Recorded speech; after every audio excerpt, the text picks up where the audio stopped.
I'm just letting you know, I misspoke. There is no triage tent in the Peace Health parking lot. I repeat, no triage tent in the Peace Health parking lot. That was misinformation. I have no idea where I got that. I thought it was from a reliable source. There is no triage tent in the Peace Health parking lot, okay? Stay tuned. I'll keep you updated as soon as I know something, how Peace Health is handling the situation with the community. If there's more information that needs to be given, I will make sure that we update on a frequent basis. There is no triage tent in the Peace Health parking lot. No triage tent. I misspoke. Bye. Hey, good morning, Ketchikan. This is Mandy Holstein back again with Power of Wellness Family Health Clinic. This is a continuing Spread the Calm, Not COVID series that we're doing, uploading, trying to do it daily to Facebook, our Facebook page, Power of Wellness Family Health Clinic, and then also our recently started YouTube channel. As we talked about yesterday a little bit, if you were able to catch the video, we also were able to get a Facebook page dedicated to the COVID-19 situation so that people could post updates, business closures, change in our routine, questions, concerns, or simply ask for help. Hey, can you bring me my medication from the pharmacy, drop it at the door? Is that safe to do? You know, what say you? That page will be checked daily, regulated by me and the other staff here at Power of Wellness. Our YouTube channel is very in its stages of infancy right now. So again, I apologize for the rendering quality, not the quality that we're going to have in the future. As you can imagine, things have been extremely busy here at Power of Wellness with the situation unfolding in Ketchikan. So today, what I'm asking first and foremost, you know, if you're on YouTube, if you find our videos, please subscribe to our channel. Please hit like, share our videos on Facebook. Every little bit helps to get the word out to the community.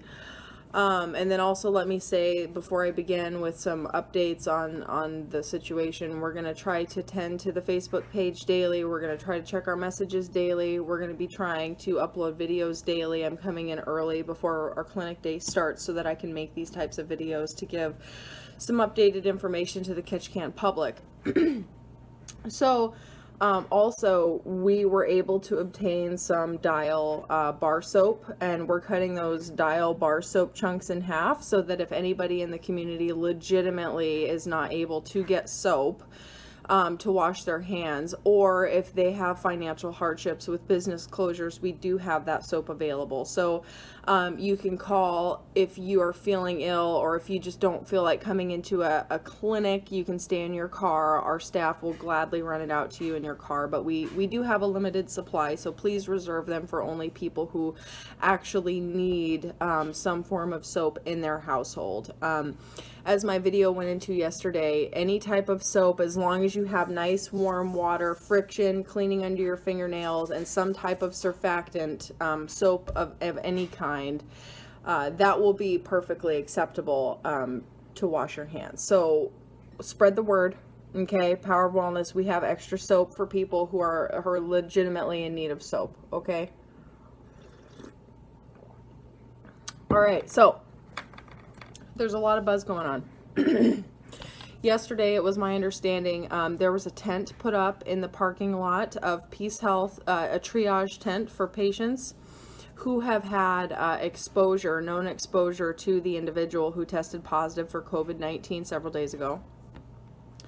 I'm going to let you know right now, the persons under investigation criteria, which are outlined by the CDC, and we also have it on our state website, okay? That number is up as of yesterday.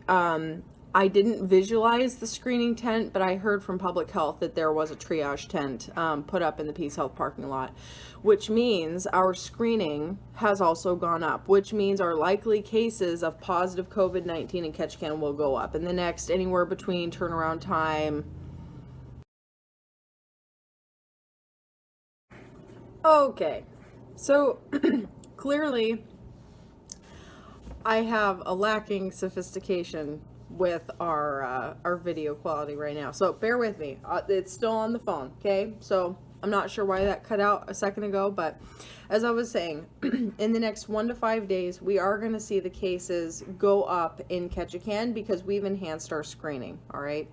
So that is something people should be mentally prepared to see in our papers, put out there on the radio, word of mouth. We are going to have the cases of confirmed go up.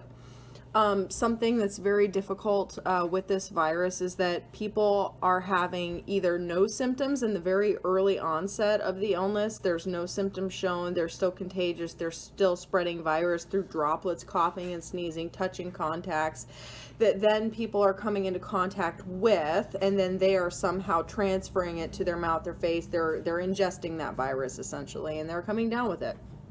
So it's my thought process, unless you were able to open up the floodgates on a completely level playing field and say, okay, every single person, man, woman, child, we're all going to be tested, and then we isolate ourselves until those test results come back, and then we further isolate ourselves based on the results. Even then it gets really dicey as to the effectiveness of the isolation and reducing the contact between individuals. But something extreme like that is really the only way we're going to get an adequate handle on this. And so I feel personally, just as a healthcare provider, we need to be putting more emphasis on prevention rather than diagnostics, because the diagnostics are only going to take us so far. And not only that, I'm not going to reveal the specifics of the conversation, but yesterday I had a discussion with the state epidemiology department and also the Fairbanks laboratory, where we're conducting all of our tests, our send out tests to the state, or we're being processed and run in Fairbanks. And they told me the exact number of tests that they have for the state of Alaska, and it's not a lot. Until we can get an increase in those test kits, we're going to be limited on our resources, and we should be reserving those cases in which we are testing for severe cases. Now, here's the problem, okay? If we are limited on our testing abilities and our ability to identify who has it and who does not, right? They come into us, they are mildly ill. They have the sniffles, a cough, a sneeze, whatever, a low-grade fever. It's not a severe illness, okay? And they technically don't meet criteria for screening. And thankfully, we haven't run into this problem as of now, but they might meet criteria like, man, I really wish I had a test kit. It would be really nice to screen somebody. But I don't have one because there aren't any available to me in the private care setting. Those test kits are being provided. I don't know if they're being provided to public health or not. I'm not sure on that, if public health is conducting their own testing, but certainly Peace Health. I mean, no doubt. I mean, they have the majority of these test kits, and they're being supplied first, and rightfully so, to be honest. They have the capability to accept a patient who is severely ill. They have the capability to quarantine somebody who's severely ill long-term in the hospital facility. They have the ability to ventilate somebody. They have all of these capabilities, which obviously in the private care sector, we do not, okay? The best that we can do is evaluate you and say, yep, you probably do or you probably don't. It's hard for us to say, well, if we have a test kit, let's test you. And, all of our testing in the private care sector should be able to go through Peace Health as long as we call them first, but that's all being sent. There's specific criteria to send somebody's sample to the state laboratory versus a commercial lab such as Quest Diagnostics out of Seattle, which is what we use routinely for our standard testing. But anyways, what I was going to say though is that these test kits really are given in priority and to the hospital, and with the triage tent being set up, it's a good thing. In my mind, I've been thinking a lot about this in the last several days. You know, every night I go home and I think about this topic.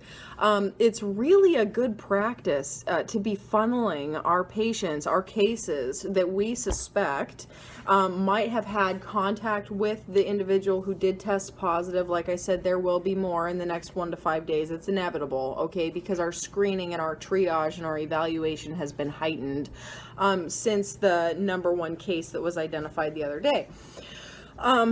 So funneling all of our suspected persons through one point, one triage tent, it actually puts a restriction, it puts a limit, it puts a structure around the travel area of these folks.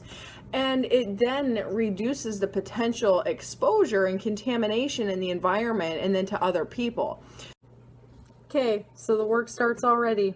Gotta sign off. This is another portion of our series, Spread Calm, Not COVID. Please like, subscribe, visit our YouTube channel, share our videos, talk about it. This is a campaign that we're trying to spread in Ketchikan, okay? Not the virus, but we hope it goes viral, all right? We're probably more excited about it than the majority of other people because we're weird. We're healthcare people. All right, anyways, thanks a lot, and there's more to come. Stay safe and stay healthy. Bye, Ketchikan.